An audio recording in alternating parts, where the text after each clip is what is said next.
With so much happening right now in the world regarding COVID and the vaccinations, it's very easy to become overwhelmed.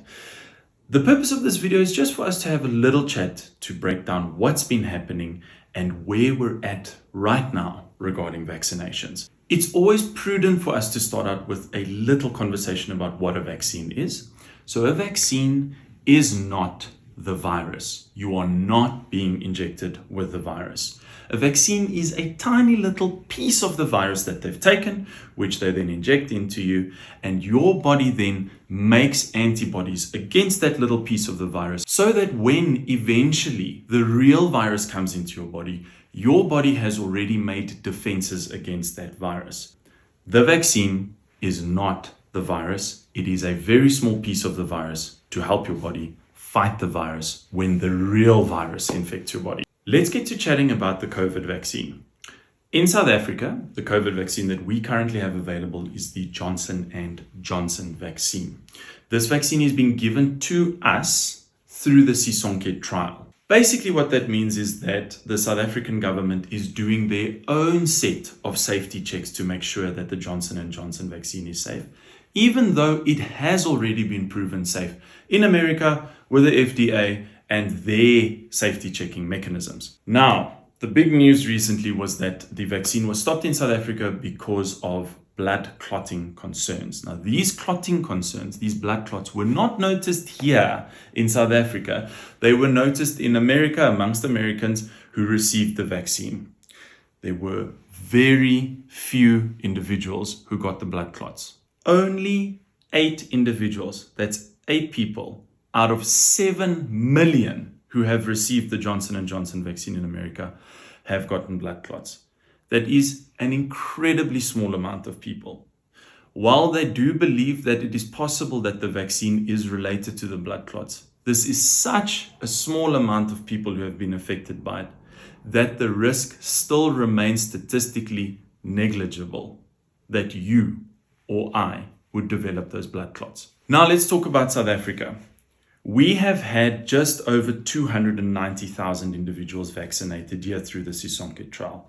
Our very own safety body, SAHPRA, has also since said, yes, we are going ahead with the Johnson & Johnson vaccine and it is safe for use. As of right now, the Johnson & Johnson vaccine is safe for use and we are going ahead with it. Just a little bit more information about the Johnson & Johnson vaccine. The reason we use it in South Africa is because it is particularly effective against the strain of COVID we have here. It reduces severe disease, which includes hospitalization and death, by 85%. So getting the vaccine does not guarantee that you will not get sick. Please note. However, it does mean that if you do contract COVID after getting the vaccine, your chances of getting very ill from COVID are significantly less. What is exciting right now is the South African government has opened a vaccination portal, which we have all registered on so far. I have already received my Johnson & Johnson vaccine. It's gone well. I'm vaccinated and I'm fine. Many of my colleagues have also received it and all of them are doing well. The portal online is now open for registrations for individuals older than 60 years of age. Even if you're not 60, please make sure that you get those in your circle who are 60 and older, family, friends, to register so that as soon as the rollout opens, which should be in the next month or so, they can all be vaccinated. In terms of the rollout, what's happening? We are not yet sure.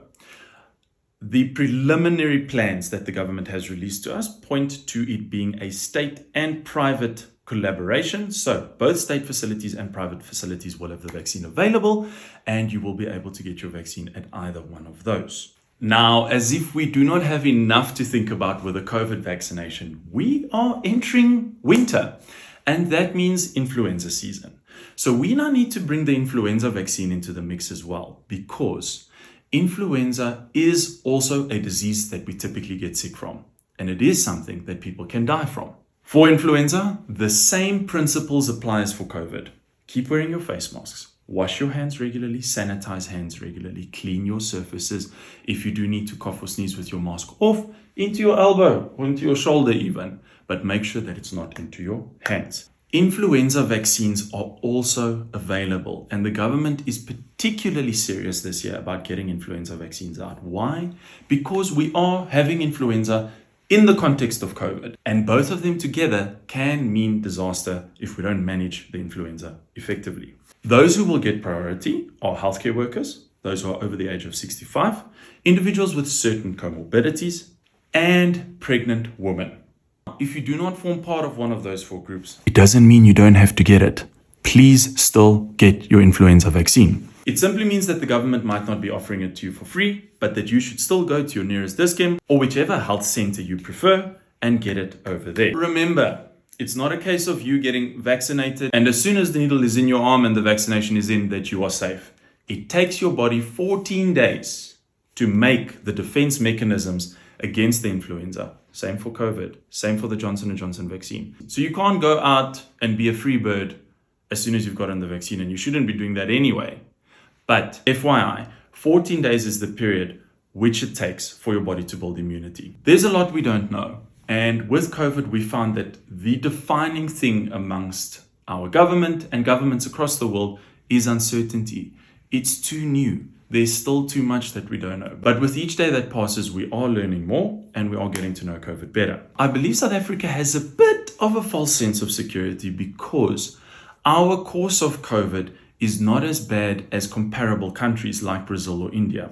Brazil or India are having an absolutely horrific time dealing with COVID, with many people being infected and thousands dying every day.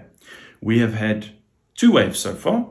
The first wave was fairly severe, and the second wave was even worse than the first wave, with more younger people being affected. Most of our scientists agree there will be a third wave.